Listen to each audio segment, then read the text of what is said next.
Method એક LCR પરિપથ. આજે આ મેથડનો ઉદાહરણ 7.8 ટેક્સ્ટ બુકમાં આપેલ એનું સોલ્યુશન કરશું. રકમ આપેલી છે 283 વોલ્ટ મહત્તમ મૂલ્ય, એટલે વોલ્ટેજનું મહત્તમ મૂલ્ય આપ્યું છે, અને 50 હર્ટ્ઝ વાળો સાઇન પ્રકારનો વોલ્ટેજ એલસીઆર શ્રેણી પરિપથમાં લાગુ પાડેલ છે. એટલે એલસીઆર શ્રેણી પરિપથ આપેલો છે. એમાં આરનું મૂલ્ય 3 ઓહમ, એલનું મૂલ્ય 25.48 મિલી હેનરી, પછી કેપેસિટન્સ છે 796 માઇક્રોફેરાડ છે. તો 4 વસ્તુઓ તમારે મેળવવાની છે. જો પેલા ડેટા લખી નાખું.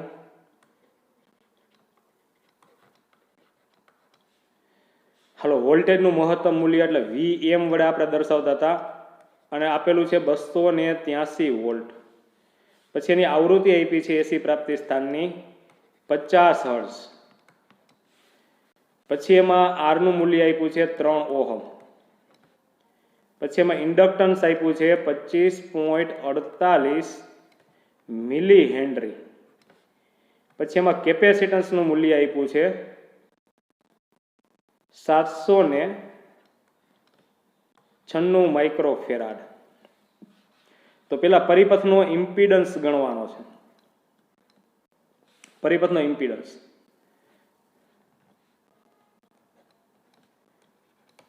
જો સૂત્ર શું હતું? એક જ સૂત્ર છે. પરિપથનો ઇમ્પિડન્સ ઝેડ બરાબર વર્ગમૂળમાં R square plus omega L એટલે કે એક્સએલ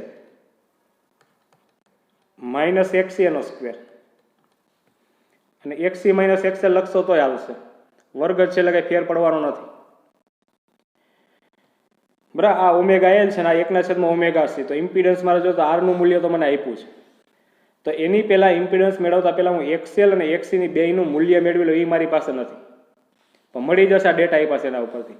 તો જો પેલા એક્સએલ, એક્સએલ એટલે ઇન્ડક્ટિવ રિએક્ટન્સ.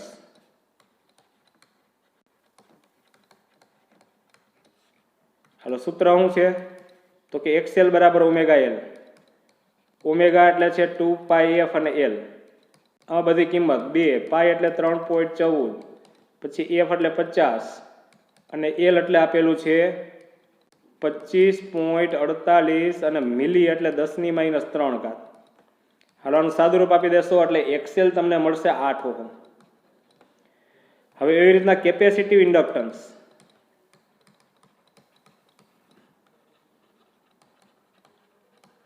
હાલો એક્સસી એટલે 1/, ઓમેગા સી. ઓમેગા એટલે 2πf અને સી. હાલો કિંમત મૂકો એમાં, એટલે 1, 2, પાઈ એટલે 3.14, એફ એટલે 796 માઇક્રોફેરાડ એટલે 10⁻⁶. એફ બાકી રહી ગયું ને, 2 પાઈ અને સી ની કિંમત મૂકી, હજી એફ બાકી રહી ગયું, તો એફ છે એ ગુણ્યા 50. હાલો, આનું સાદુરૂપ આપશો તો આ આવશે 4 ઓહમ. રેડી, એટલે ઇન્ડક્ટિવ રિએક્ટન્સ મને મળી ગયું અને કેપેસિટિવ રિએક્ટન્સ મળી ગયું. હવે મને પરિપથનો ઇમ્પિડન્સ મેળવવાનો છે, તો આમાં કિંમત મૂકો તો વર્ગમૂળમાં આર વર્ગ, આર એટલે મને આપ્યું છે 3 એનો સ્ક્વેર, પછી એક્સએલ મને મળ્યું છે 8 અને માઇનસ એક્સી મળ્યું છે 4 એનો સ્ક્વેર. હવે જો અહીં કેટલા આવશે? તો કે 9. અહીં 4 વચ્ચેનો વર્ગ એટલે 16, એટલે થશે 5 ઓહમ.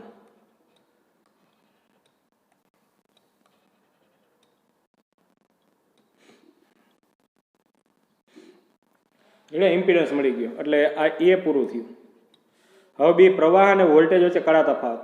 તો કડા તફાવત મેળવવાનું સૂત્ર મારી પાસે છે, આ યાદ રાખજો બધા. એક્સી નું મૂલ્ય 4 છે, એક્સએલ નું મૂલ્ય 8 છે અને ઝેડ મળ્યો છે 5. ઝેડ અહીં લખી જ નાખું, જરૂર પડે ક્યાંય તો એક્સએલ અહીં લખી જ નાખું અને એક્સી લખી નાખું.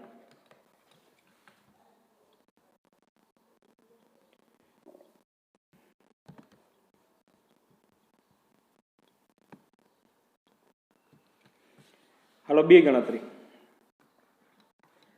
પ્રવાહ અને વોલ્ટેજ વચ્ચેનો કડા તફાવત. તો પ્રવાહ અને વોલ્ટેજ વચ્ચેનો કડા તફાવત tan phi બરાબર હતું XL minus XC upon R.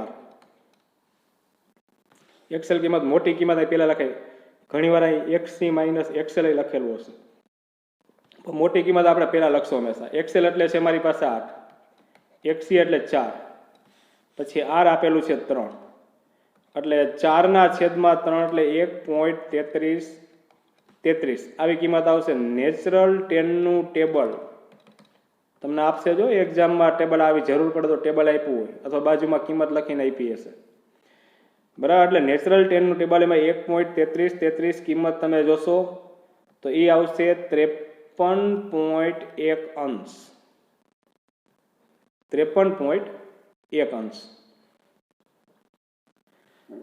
અથવા એવું ન મળે તો 53 અંશ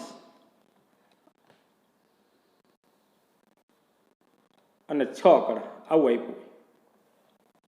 તમે જોશો ને તો 53 અંશ અને 6 કડા એટલે બે એક જ છે. જો આ 53 અંશ, આ મિનિટ છે ને કલાકમાં ફેરવવું હોય તો 60 વડે ભાગવું પડે, 60 વડે ભાગવો એટલે 0.1 થાય. અંશમાં ફેરવું તો ટોટલ કેટલા અંશ થાય? 53.1 અંશ, બરાબર. એટલે આ આવે. હાલો હવે જો એમાં કડા તફાવત આપણને મળી ગયો એટલે બી ગણતરી આપણે અહીંયા પૂરી.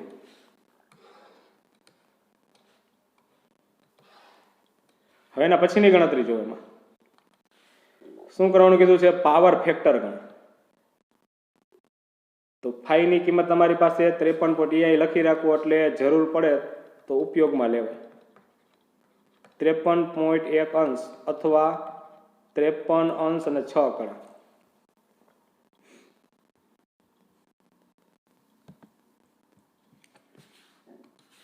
હાલો સી ગણતરી.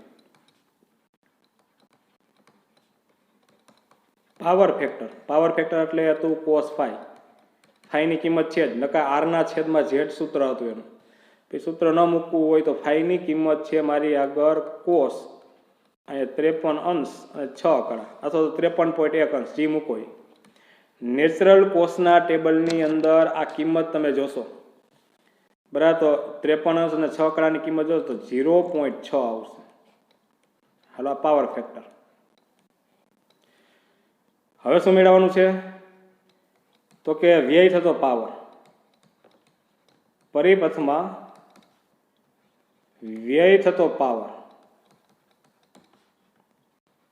એટલે વાસ્તવિક પાવરની વાત કરે છે. તો સૂત્ર હતું P બરાબર VRMS અથવા કેપિટલ VI લખી શકું સંજ્ઞા, પછી IRMS કેપિટલ I લખી શકું સંજ્ઞા, અને cos phi.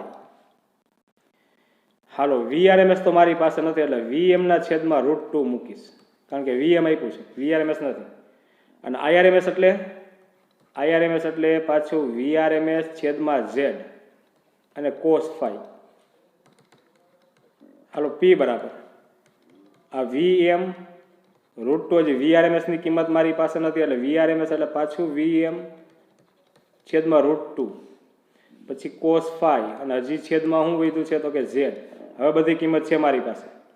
VM એટલે છે 283, 2 છે એટલે વર્ગ કરી નાખું છું, નીચે વર્ગમૂળ 2 એટલે 2.